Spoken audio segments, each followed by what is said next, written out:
for. That's why we've created IllinoisJobPost.com. That's IllinoisJobPost.com. This website is part of a broad radio and internet employment campaign available through the Miller Media Group. Contact your account manager or email sales@randyradio.com for more information. IllinoisJobPost.com is where we put the power of radio and the internet to attract prospective candidates. News time, 8 minutes after 8 o'clock on this Wednesday.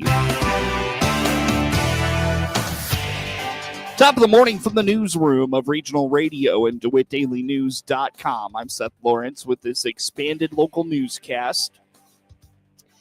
This Saturday, the biggest event of the year kicks off for the Warner Library, the annual Summer Reading Club, which brings hundreds of kids and adults from the community together aimed at reading throughout the summer. Mel Snow is the children's librarian at the library and reminds this Saturday is the big kickoff event for the Summer Reading Club. We're so excited. Our theme this year is Color Our World. So arts and dance, and we're definitely leaning into that theme this year. We're very excited. Our kickoff is on May 31st this year. So you can sign up for summer reading starting May 31st. It's 9 a.m. to 1 p.m. is our kickoff. We will have our 65-foot inflatable obstacle course. We have wet and dry options there, so you can get wet if you want. Make sure you bring extra clothes if you want to. We have bounce houses, bubbles, face paint, lots of fun stuff. Anytime from 9 to 1, you can come by, stop outside on our lawn. We want people to be excited. We want you to come in and sign up and get all the time you can to participate in summer reading.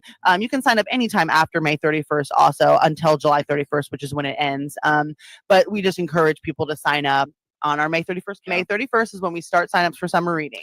Each year, those who enroll in the Summer Reading Club are given a reading log. This year, Snow indicates they're really allowing those who participate to customize how they participate, whether it is time spent reading or the number of books you read. They just want folks reading.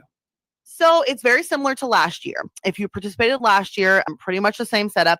The difference is this year you get to pick your reading group. Usually we kind of have an idea of which one you should be in. This year, we really just want you to stay reading. We had some people that said, well, I don't really like my reading category, or I want to tailor it more to what is comfortable for me. So we're allowing you to do that. Whatever reading group makes sense to you. So this year, you can be a pencil, and it's every book you read, you fill in a circle. Or you can be a crayon, and it's every 30 minutes that you read, you fill in a circle. Or if you really want to challenge, it's every hour. If you're a paintbrush, you can be every hour you read, you fill in a circle. Then when you fill in your 8 circles at the end of each row, you get your tchotchke or your little prize for the community. And then you get 6 rows of those. If you finish that, at the end of each row, you also get your raffle tickets, which those ones go towards our grand prizes, which we draw at the end of summer reading. So if you finish that sheet, you get those chances to win. And we also allow you to forego your tchotchke if you want an extra raffle ticket. Not want something small and double your chances of winning something big, you can do that. Yes, we had a lot of people that just didn't want something small, and that's fine. Everyone's incentivized by something different. So some people need something to encourage them. Anything we can do to keep them reading and in the library is what we want. The library is looking to play into its theme of Color Our World. Snow indicates there's plenty of great programs, from live animals coming to the library to a summer art program. Oh, we've got so much stuff. Like I said, it's Color Our World is our theme. So, we do family programs, youth programs, and teen programs on my end. So our family programs will be predominantly on Mondays. Our youth programs will be on Tuesdays, and our teen programs are on Thursdays and Saturdays. So just so you have an idea of when to look for those programs. We have all kinds of fun stuff. So Scoville Zoo is coming. They're bringing animals for their mobile zoo. We have rock painting for teens. We have an actual walking tour of the square that talks about the murder and mystery and things that have happened on the square, where we're going to end up at Sweet Maze and get some ice cream and snow cones, which will be really fun. We also have our D&D and magic for teens that's going throughout the summer. And we're going to have a program where you can design your own library tote. I'm really excited for our youth programming because I'm doing an art series where it's every 2 weeks. We're going to do a different artist that we focus on, and then their kind of style of art or their medium of art that they use. Yes. So we've got a Picasso theme, Jackson Pollock. We're doing Seurat, Dolly, Kandinsky. So we'll do their kind of style of art, and you'll get to take that home. And so that'll be every 2 weeks throughout the summer. I'm really excited. So we've talked about Emily's adult dance classes that have been so popular. Well, John Young is the guy that does those for us. He's out of Bloomington. He is going to host a dance party for kids for me, which I'm really excited. He's going to DJ it, show them some basic dance moves. We're also going to do musical chairs and just kind of have fun. But I'm real excited for that family program. When is that? That is in June. That's June 30th. June 30th. At 5 o'clock. And all of this will be on our website, all the dates and times if you're interested in any of these programs. You can always sign up. Another one I'm really excited about is we have Bubble Wonderland. Foam and Flight is this company that comes and brings like these industrial bubbles, and they have bubble stations, and it's going to be really cool. So that's coming in July. We'll have that. With so many fun things like Messy Art Days, and the Reptiles of Illinois are coming back. So we'll have real reptiles again, and Heartland Mini Hooves is coming, the mini horses. So we have all kinds of really fun programming, and that's not even everything. According to Emily Dunham, adult program coordinator at the library, they have a great group of prizes to choose from again this year. They have favorites from last year and some new offerings they're excited about. A couple of the new things this year, we have a J Squared Aquatics. They gave us a fish kit. They donated that towards our prizes. Cool. Nice. So it comes with an aquarium, the lid, the light, the filter, and then a $50 gift card so you can go pick out your favorite fish. We have the Nintendo Switch Lite, which we're always going to have because people love their Nintendo Switches. We have a big Bluey set. People love a movie night for 2 at the Clintonia Eagle. It comes with 2 passes, 2 large drinks, a bucket, and candy. We did the axe throwing kit again. That was very popular from last year. We have like a Kodak instant camera bundle that'll be out there, an electric guitar with an amp, some Beats headphones. Gets your teens in there. We have a little water table for toddlers. So I know that keeps my kids so busy over summer. So that's a great prize for the parents. We have a giant Squishmallow Pikachu, when that comes with some fun Pokemon Legos and things. And then the Gilmore's Treats and More. I don't know if you've been to their shop on this, but they donated a giant basket full of a bunch of weird freeze-dried fruits, or not fruits, but freeze-dried candy. They've got beef jerky and juice and popcorn in there. That's a fun one. And then we did keep some of the experiences in the prizes. So we added this year to be librarian for a day. So the kiddo will come in, we'll make them a name tag, and they can shelf books, they can check out patrons. It'll be very fun. And then we always have those 2 community love baskets. So we've got a Snappers gift card, Kirby food gift card, Sereno's Pizza, Subway, and Ace. So we have 2 of those going out. So everybody's got to eat, and sometimes you need paint. And then we still have our Shadow a Police Officer experience and Shadow a Firefighter. The kids loved those last year. They're really popular. They don't look as appealing when you're looking at all the other things on the table, but they're so fun for your kids to go do. A giant kite, a bubble maker. Snow and Dunham stressed the importance of the Summer Reading Club and how it helps prevent students experiencing what is called the summer slide. It's to avoid the summer slide. So that's very important. So just reading 15 minutes a day can help you maintain what you've learned the year before and maintain your reading. So we want to continue that. So this is our way of kind of continuing summer reading, or continuing your reading throughout the summer. And it's just important for all ages to do that. It also helps people retain not only their reading skills, but their math skills. So it's going to help your kid not forget all the things they learned all summer. So get your kid off, if they have a tablet, that's cool, but limit that and make sure they're doing their summer reading. Tell them they're going to win prizes. Take them into the library. Let them see it all. Bring them in for our programs. We have so much going on.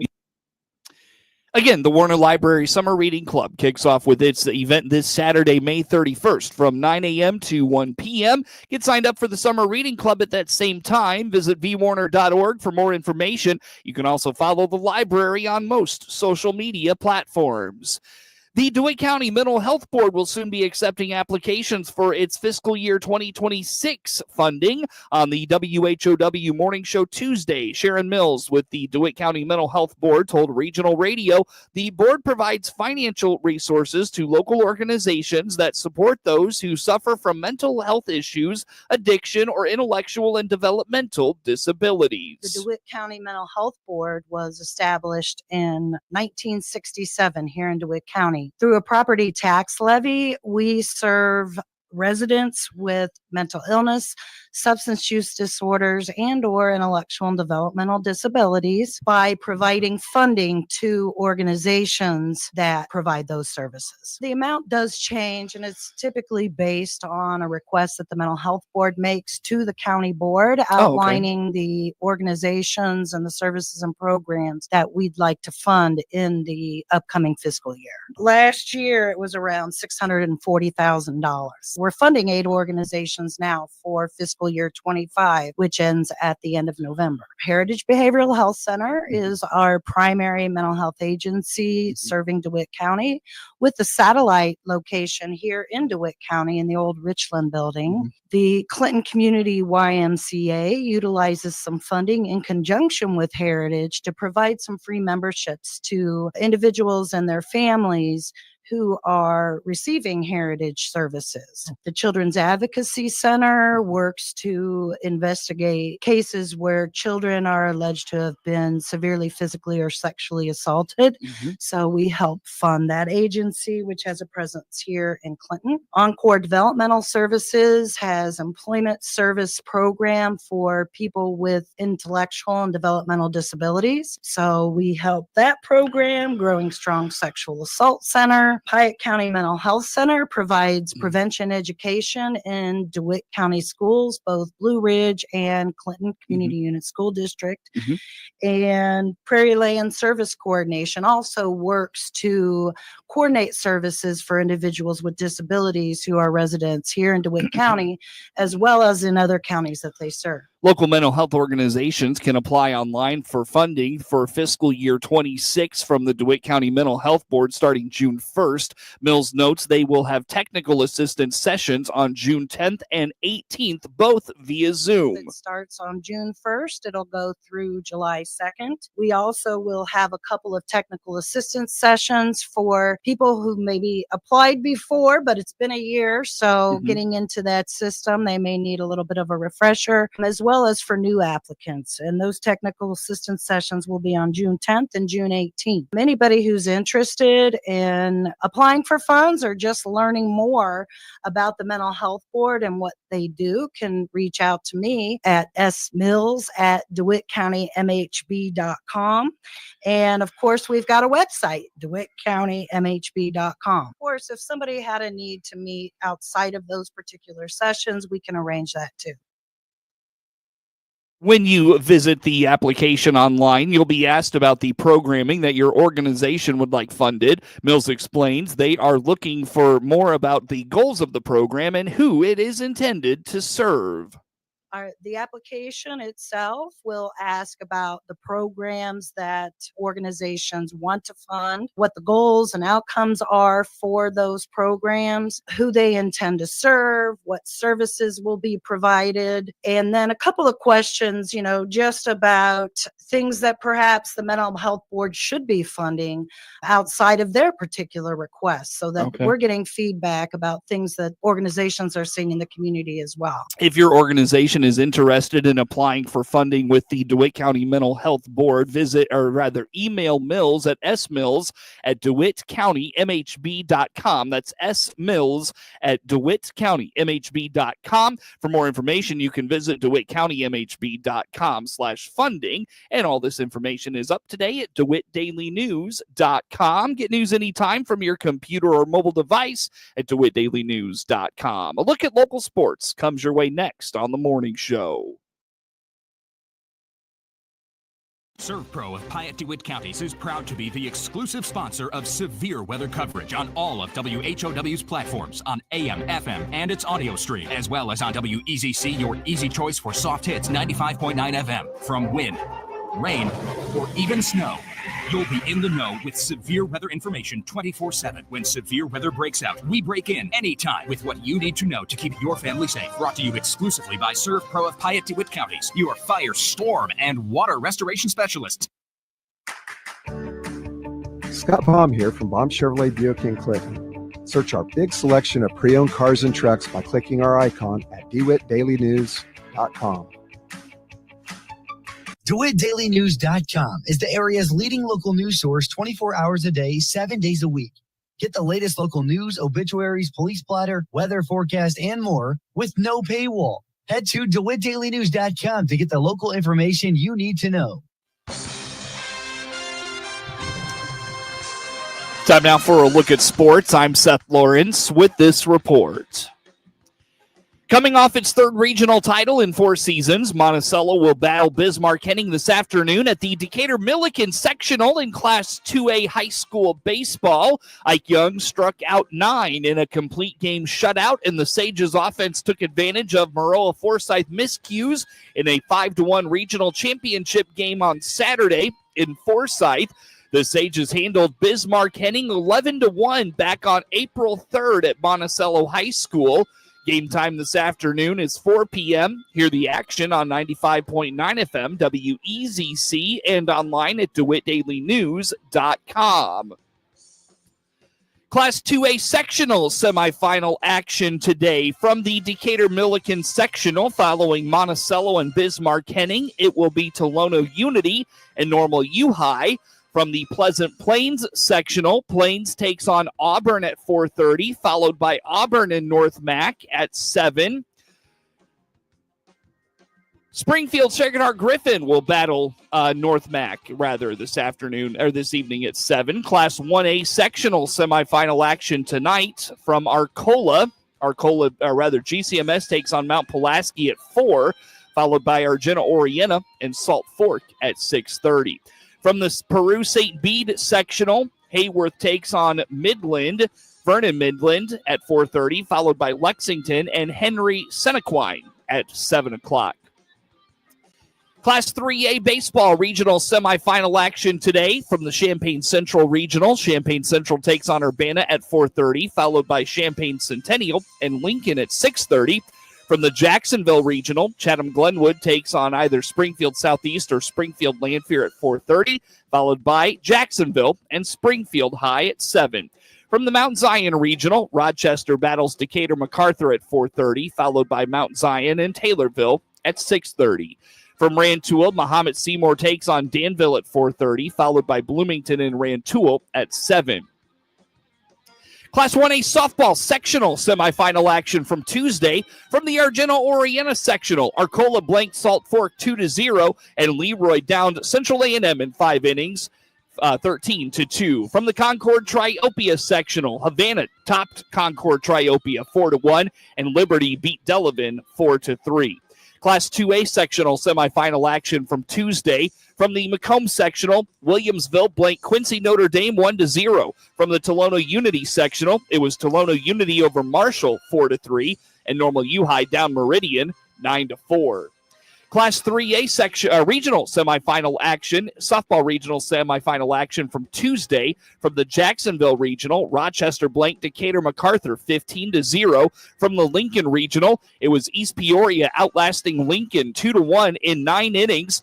From Taylorville, Chatham-Glenwood blanked Decatur Eisenhower 15-0, and Mattoon trounced Taylorville 12-2. From the Washington Regional, Washington downed Morton 14-4, and Bloomington topped Limestone 7-2. Class 4A regional softball regional semifinal action from Tuesday. From the Bradley Bourbonnais Regional, Rock Island blanked Normal West in 5 innings 10-0, and Bradley Bourbonnais shut out Normal Community 8-0. Class 3A softball regional semifinal action for today from Rantoul. It's Champaign Central and Rantoul at 4:30. That's to be followed by Mahomet Seymour and Danville at 6:30. In a game heard here on WHOW, Pete Alonso and Jared Young each hit 2-run home runs in the first inning, and the Mets beat the White Sox 6-4 Tuesday night for their 4th consecutive comeback victory. Jumped out on the Mets early thanks to Miguel Vargas, who hammered his 7th home run in the month of May in the top of the first inning. Swinging a high fly ball out into deep left field. Demo's back in the corner, and it is gone. Miguel Vargas with a 2-run shot. His team leading 8, and it's 2-0. Unfortunately, it wasn't enough as the Mets took their 2nd straight from the Southsiders, who will look to prevent a sweep on Wednesday afternoon. Game time was moved up to avoid some evening showers on Wednesday. I'm Jeff Meller, and I'll have your pregame coverage for an afternoon matinee in the Big Apple starting at 11:30 a.m. on the ESPN 1000 Hard Rock Casino website. With the rescheduling of today's Sox game, the Sox will return to WHOW on Friday. Nolan Arenado hit a tie-breaking homer in the 8th inning, and the Cardinals topped the Orioles 7-4 Tuesday night. The Orioles were on a season-high 3-game winning streak, but they reverted to old habits, going 1 for 14 with runners in scoring position. The lone hit was a 3-run homer by Ryan O'Hearn that gave Baltimore a 4-3 lead in the 5th, but the Cardinals responded with a run in the 7th and 3 in the 8th. Off the Orioles bullpen, Brian Baker gave up Arenado's solo shot with 1 out in the 8th, and Nolan Gorman and Jordan Walker followed with consecutive triples that eluded Baltimore outfielders. Mason Wynn's RBI single made it 7-4. Ryan Helsley pitched the 9th for his 11th save and 13 chances. St. Louis has won 11 of its last 17 road games after losing 10 of its first 11. Miles Michaelis starts for St. Louis opposite Cade Povich in tonight's series finale, weather permitting. Michael Busch and Matt Shaw hit run-scoring singles in the 11th inning, lifting the Cubs past the Rockies 4-3 Tuesday night, sending the Rockies to their 21st consecutive series loss dating back to last season. Chicago has won 9 of 11, while the Rockies fall to 9-46, on pace to finish 27-135. Colorado is 0-18 in series this season and also lost its last 3 in 2024. They exceeded the 20 straight lost series by the White Sox of last year. Brenton Doyle put the Rockies ahead 3-2 with an RBI grounder off Chris Flexen, but automatic runner Pete Crow Armstrong stole third with 1 out in the bottom half and scored when Busch singled past a drawn-in infield and through the shortstop hole against Tyler Kinley. Pinch runner John Birdie stole second off catcher Hunter Goodman, and Shaw blooped an opposite field single that into a short right field that landed just 175 feet from the plate. Cubs left-hander Matthew Boyd and Rockies right-hander Tanner Gordon are scheduled to start tonight. Get sports anytime from your computer or mobile device at DeWittDailyNews.com. Experience the power of better connection with Connexus Fiber Internet. Connexus delivers ultra-fast, reliable speeds to keep you connected at the speed of life. Whether you're working from home, streaming your favorite shows, or gaming with your friends, Connexus has you covered. Say goodbye to buffering and dropped calls and say hello